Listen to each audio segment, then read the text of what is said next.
کہنا یا اللہ اب تو تیری خدائی پہ ہاتھ ڈال رہے ہیں، وہ کہہ رہے ہیں ہم خدا ہیں، تو آ کے انہیں دکھا دے یا اللہ آجا آجا ہماری ضد مان لے، تو ہمارے سامنے ہوتا ہم تیرے پاؤں پکڑ لیتے، ہم تجھ سے چمٹ جاتے، ہم ضد کرتے، ہم روتے دھوتے، ہم لوٹ پوٹ ہوتے تیرے آگے پیچھے یا اللہ ہم شور مچاتے، اب بھی ہم اپنے ایمان کے تصور میں تیرے ہی قدموں میں گرے پڑے ہیں، تیرا ہی دامن تھام رہے ہیں، ہمیں اپنی جھولی میں چھپا لے ماں، اور تو دروازے نہ کھولے تو تیرے یہ بندے اب کہاں جائیں، یہ دھتکارے ہوئے اب کہاں جائیں؟ اللہ اے موت سے زیادہ پیار کرنے والے، انا للہ و انا الیہ راجعون، یہ میرے اللہ کی توہین نہیں ہے، یہ اللہ کی بے ادبی نہیں ہے، یہ اللہ کے ساتھ گستاخی نہیں ہے۔ مولانا آپ کی اس جرت پر ہم صرف ایک ہی جملہ کہیں گے، انا للہ و انا الیہ راجعون۔ موسیٰ علیہ السلام کا قصہ آپ کو اللہ کے قرآن سے آپ کے سامنے رکھتے ہیں، وَلَمَّا جَاءَ مُوسَىٰ لِمِيقَاتِنَا وَكَلَّمَهُ رَبُّهُ قَالَ رَبِّ أَرِنِي أَنظُرْ إِلَيْكَ قَالَ لَن تَرَانِي وَلَكِنِ انظُرْ إِلَى الْجَبَلِ فَإِنِ اسْتَقَرَّ مَكَانَهُ فَسَوْفَ تَرَانِي فَلَمَّا تَجَلَّىٰ رَبُّهُ لِلْجَبَلِ جَعَلَهُ دَكًّا وَخَرَّ مُوسَىٰ صَعِقًا۔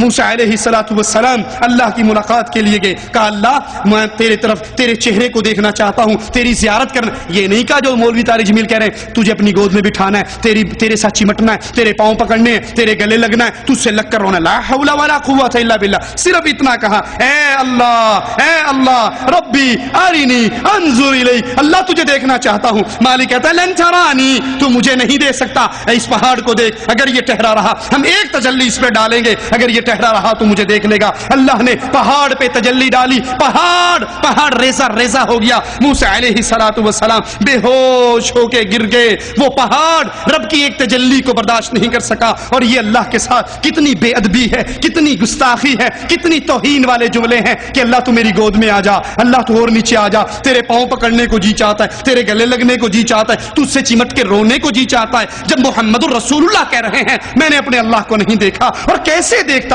اللہ تو نور ہے، اللہ کی تجلی ایک پہاڑ برداشت نہیں کر سکتا، اور یہ ایک ضعیف انسان دنیا کی زندگی کے اندر کہتا ہے لا حول ولا قوت الا باللہ۔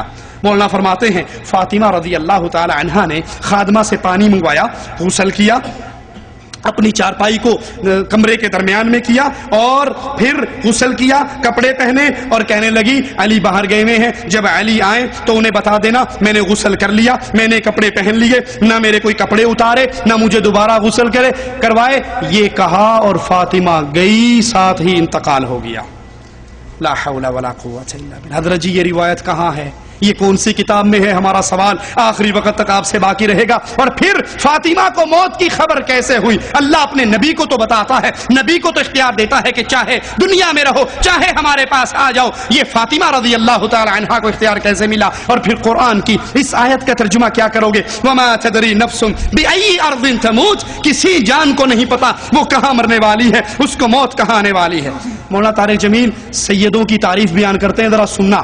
سید جتنے ہمارے یہاں سید بیٹھے ہیں سب کے لیے بہترین ٹوٹکا دے کے جا رہے ہیں مولانا طارق جمیل صاحب۔ کیا کہتے ہیں؟ خراسان میں آل رسول میں سے ایک آدمی مر گیا، اس کی بیوی بیوہ ہو گئی، گھروں میں فاقے ہو گئے، وہ ہجرت کر کے سمرقند چلی گئی۔ سمرقند گئی، والی سمرقند کے پاس گئی، کہنے لگی میں سید زادی ہوں، مجھے پناہ چاہیے، میرے بچے بھوکے ہیں، کھانا چاہیے۔ وہ کہنے لگا کوئی گواہ لے کر آ اپنے سید زادی ہونے پہ۔ یہاں خراسان میں ہر دوسرا بندہ کہتا ہے میں سید ہوں۔ یہ بیچاری باہر نکلی، لوگوں نے کہا وہ پارسی آگ کا پجاری بیٹھا ہے، وہ بڑا رحیم ہے، اس کا دل بڑا نرم ہے، جواد سخی ہے، اس کے پاس چلی جا۔ یہ اس کے پاس جب گئی تو اس نے اس کو مکان بھی دے دیا، کھانا بھی دے دیا۔ اب یہ والی سمرقند سویا تو خواب دیکھتا ہے کہ میں جنت میں پہنچا ہوا ہوں، جنت میں بہت خوبصورت محل ہے، اس کے دروازے پر کھڑا ہے اور اللہ کے نبی کھڑے۔ یہ کہتا ہے اللہ کے نبی یہ محل کس کا ہے؟ تو یہ کہتا ہے اللہ کے نبی صلی اللہ علیہ وسلم فرماتے ہیں کہ یہ محل ایک مسلمان کا ہے۔ کہتا ہے اللہ کے نبی میں بھی تو مسلمان ہوں۔ آپ نے کہا تو اپنے اسلام پر گواہ لے کر آ۔ اس کو فوراً وہ بی بی یاد آ گئی، اللہ کے نبی نے یہ بھی کہا رات میری ایک بیٹی تیرے پاس آئی تھی تجھ سے پناہ مانگنے کے لیے, تو نے کہا تھا سید زادی ہونے کی گواہی دے, اور میں تجھے کہتا ہوں تو مسلمان ہونے کی گواہی دے. یہی اتنا دیکھنا تھا. یہ ہڑبڑا کر اٹھا اور اٹھ کے بیٹھ گیا. باہر نکلا کا لوگوں سے کہا وہ کدھر گئی بی بی, وہ سید زادی کدھر گئی؟ کہا وہ اس پارسی کے پاس گئی. یہ دوڑتا ہوا صبح صبح گیا, اس کے دروازے کو بجایا اور کہا جو منہ مانا انعام لینا ہے لے لے اور اس سید زادی کو میرے حوالے کر دے. اس نے کہا والی صاحب سودا دیکھ کر نہیں بیچا جا سکتا. میں جب تو خواب دیکھ رہا تھا, سنیے ذرا سنیے اور دایاں پاؤں دبائیے جھوٹ بولتے ہوئے نا, کہا جب تو خواب دیکھ رہا تھا سیم وہی خواب میں بھی دیکھ رہا تھا. کیا بلیوٹوتھ کا پرانا زمانہ تمہارے پاس تب آیا, اندر ہی اندر لائنیں مل گئی. ایک جوال سے 2 بندوں سے بات ہو رہی ہے. کہا وہ خواب جو تو دیکھ رہا تھا سیم وہی خواب میں دیکھ رہا تھا. جب نبی نے تجھے کہا تھا نا کہ گواہ پیش کر اپنے ایمان پر, تو مجھے کہا تھا تو نے میری بیٹی کو پناہ دی نا, جا یہ محل میں نے تجھے دیا. والی صاحب میں رات تک پارسی تھا, اس سید زادی کے اپنے گھر میں آنے کے بعد میں مسلمان ہو گیا. سب سے مقدس نسل خراسان میں ایک آل رسول میں سے شخص کا انتقال ہوا. فاقے آئے, بیوی نے اپنے فاقہ چھپانے کے لیے ہجرت کی, سمرقند چلی گئی. وہاں پہنچی تو ایک والی سمرقند کے پاس گئی. مسافر ہوں, پردیسی ہوں, رات کے لیے ٹھکانا چاہیے, بچوں کے لیے خوراک چاہیے, میں آل رسول میں سے ہوں. اس نے کہا کوئی گواہ لاؤ تو آل رسول میں ہے. کہ میں تو پردیسی ہوں, میرا تو کوئی گواہ نہیں. وہ کہنے لگا یہاں ہر دوسرا آدمی کہتا میں آل رسول ہوں. وہ پریشان ہوئی. کسی نے کہا وہ جو پارسی ہے نا آتش پرست بڑا سخی ہے, اس کے پاس چلی جا. اس کو جا کر بتایا میں آل رسول میں سے ہوں اور میں پردیسی ہوں, مجھے 1-2 رات کا ٹھکانہ چاہیے جب تک کہ میں اپنا کوئی روزگار نہ بنا لوں. اس نے اس کو گھر میں ٹھکانہ دیا. رات کو والی سمرقند نے خواب دیکھا کہ وہ جنت میں ہے اور ایک عالی شان محل ہے جس کے دروازے پر حضرت محمد صلی اللہ علیہ وسلم کھڑے ہوئے ہیں. اور یہ آ کر کہتا ہے یا رسول اللہ یہ کس کا گھر ہے؟ تو آپ نے فرمایا ایک مسلمان کا گھر ہے. تو اس نے کہا یا رسول اللہ میں بھی مسلمان ہوں. تو آپ نے فرمایا اپنے اسلام پر گواہ پیش کرو, اپنے اسلام پر گواہ پیش کرو. تو ایسے کانپ گیا. پھر آپ نے فرمایا میری بیٹی آئی تو تو نے کہا گواہ پیش کر, تو تو بھی اپنے اسلام پر آج گواہ پیش کر. آل رسول سے تو اس سے وہ ضرورت کے وقت آئی اور تو نے گواہ مانگے. یہ خاندان ہے, یہ خاندان کائنات کا افضل ترین. اس کی آنکھ کھلی, اس کی ہائے ہائے چیخ پکار. او بھائی وہ بچے وہ عورت کہاں چلی گئی؟ کہا جی وہ پارسی سردار لے گیا.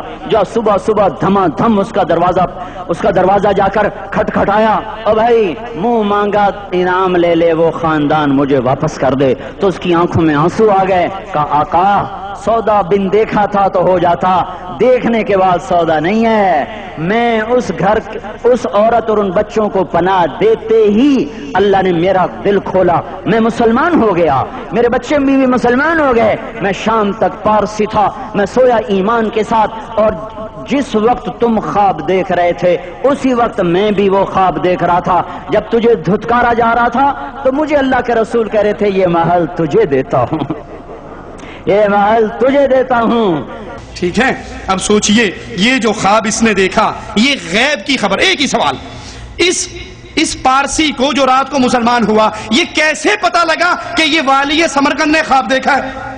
آپ کو خواب آئے, مجھے خواب آئے, غیب کی بات ہے نا, چھپی ہوئی بات ہے. جب تک اللہ نہ بتائے پتا نہیں لگتا. تو اس کو کیسے پتا لگا؟ اس کے بتائے بغیر اس نے کہہ دیا جو خواب تو نے دیکھا ہے وہی خواب میں نے بھی دیکھا ہے. تو یہ خبر اس کو کیسے ہو گئی؟ یہ اندر سے تاریں کیسے مل گئی؟ جھوٹ کے کوئی پاؤں نہیں ہوتے, جھوٹ کے قدم نہیں ہوتے. تو اللہ کے لیے ڈر جائیے. اے تبلیغ کرنے والو, اے لوگوں کو دعوت دینے والو, لوگوں کو شربت پلاؤ, زہر نہ پلاؤ. تبلیغ کے نام پہ کفر اور شرک نہ پھیلاؤ, خرافات نہ پھیلاؤ, بدعات نہ پھیلاؤ, من گھڑت قصے نہ پھیلاؤ. رسول اللہ پہ جھوٹ نہ بولو, اللہ پہ جھوٹ نہ بولو. اور اگر اس منبر پہ کھڑے ہو کر قال اللہ و قال رسول کی آواز لگائی جائے تو پھر تمہارا مقام, تم انبیاء کے وارثوں میں ہو, تم رسول اللہ کے وارثوں میں ہو. کیونکہ رسول اللہ صلی اللہ علیہ وسلم نے فرمایا تھا میں علم دے کر جا رہا ہوں, مال نہیں نبی چھوڑتے, نبی تو علم کا ورثہ چھوڑتے ہیں. یہ علماء نبی کے وارث ہیں. اور اگر اس منبر پہ کھڑے ہو کے مجمع بڑھانے کے لیے، بلے بلے کروانے کے لیے، واہ واہ اور شہباز کروانے کے لیے، لوگوں کو قابو کرنے کے لیے من گھڑت جھوٹے قصے سناؤ گے، اللہ اور رسول پہ جھوٹ بولو گے، الزام لگاؤ گے، تو یاد کرنا اس منبر پہ کھڑے ہو کر جھوٹ بولنے والے کی سزا قیامت کے دن اس کو جہنم کی آگ کی لگام پہنائی جائے گی۔ اللہ سے دعا ہے اللہ ہماری خطاؤں کو معاف فرمائے، اللہ ہماری سیاہکاریوں کو معاف فرمائے، زندہ رکھے، ایمان پہ رکھے، توحید پہ رکھے، توحید کی دعوت دینے والا رکھے، اور جب موت دے تو بھی اسی حال میں دے کہ اللہ ہم سے راضی ہو، ہم اپنے اللہ سے راضی ہوں۔ اقول قولی ھذا واستغفر اللہ لی ولکم ولسائر المسلمین۔